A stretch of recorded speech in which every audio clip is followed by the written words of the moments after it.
Réaliser un piquage à bord relevé sur un tube acier. Pour réaliser ce piquage, il nous faudra un marteau, une broche et une lime ronde et demi-ronde. Tracer la cote du piquage.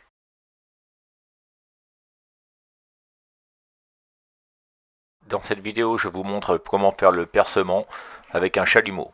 Il faut d'abord régler le chalumeau en version oxydante, c'est-à-dire qu'on met plus d'oxygène quand on en a besoin. Le chalumeau doit légèrement siffler. Cela va nous aider à percer le tube. On arrive jusqu'au point de fusion et comme il y a un excès d'air, ça va créer un trou.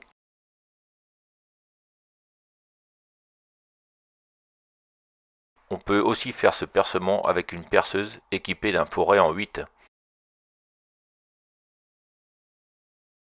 Le percement doit être plus grand que la pointe d'une broche acier. On va maintenant relever les bords. Il faut d'abord régler le chalumeau avec une flamme normale, c'est-à-dire ni en excès d'air, ni en défaut d'acétylène. Ici, j'utilise une buse de 315. Commencez par chauffer un des côtés du percement, par exemple à gauche. Une fois que le métal est bien rouge, on va relever à la broche le bord du tube.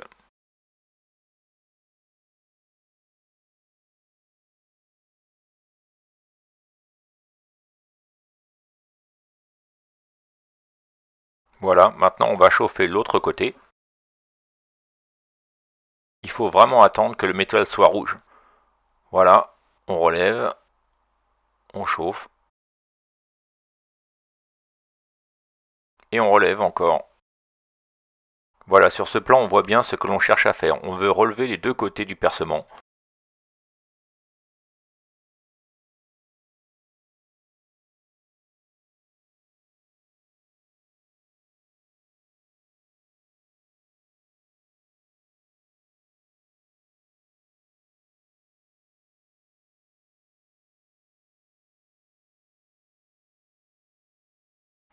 On veut relever les bords pour que le percement corresponde exactement à la taille extérieure du tube.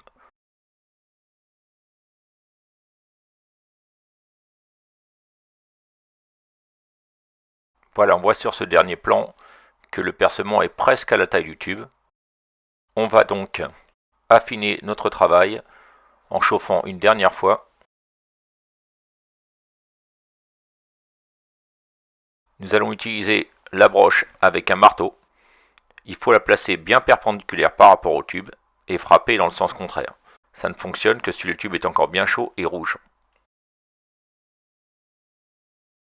Nous allons réaliser maintenant la chauffe sur l'autre côté pour faire exactement le même travail.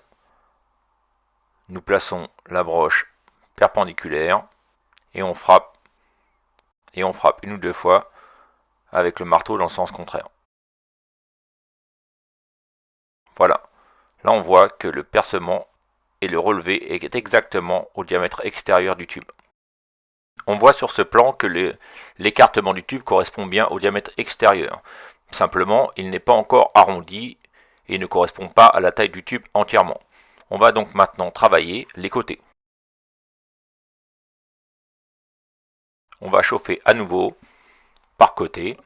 Ici, je travaille sur la gauche pour vous. Je chauffe. Le tube doit être bien rouge. Le temps de poser le chalumeau, de prendre la broche et le marteau, et on frappe une ou deux fois vers l'extérieur pour arrondir.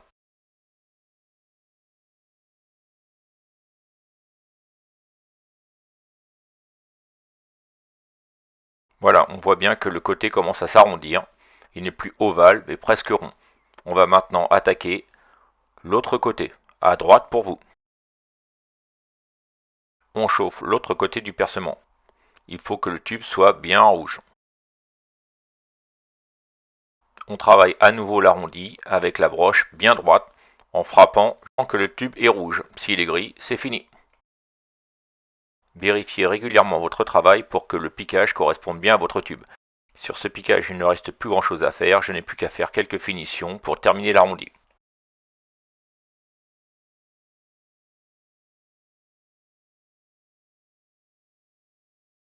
Voilà, une fois que le tube est bien rouge, on va ajuster à la broche et au marteau. Toujours bien droite.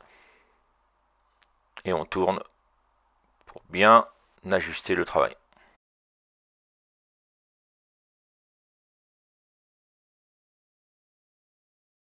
Voilà, sur ce plan, on voit bien que le piquage à bord relevé correspond bien au diamètre extérieur. Il va maintenant falloir aplanir légèrement les bords pour pouvoir avoir un bord propre à la soudure. Il faut toujours refroidir votre tube ou votre piquage avant d'utiliser votre lime, sinon vous allez la détériorer. Ça y est, les bords sont plans. On va pouvoir donc maintenant positionner le piquage. Moi j'utilise un aimant afin de réaliser les points pour pouvoir souder à la soudure autogène. Voilà, j'espère que cette vidéo vous a aidé. Vous savez maintenant réaliser un piquage à bord relevé sur l'acier. N'oubliez pas de liker et de vous abonner. Merci.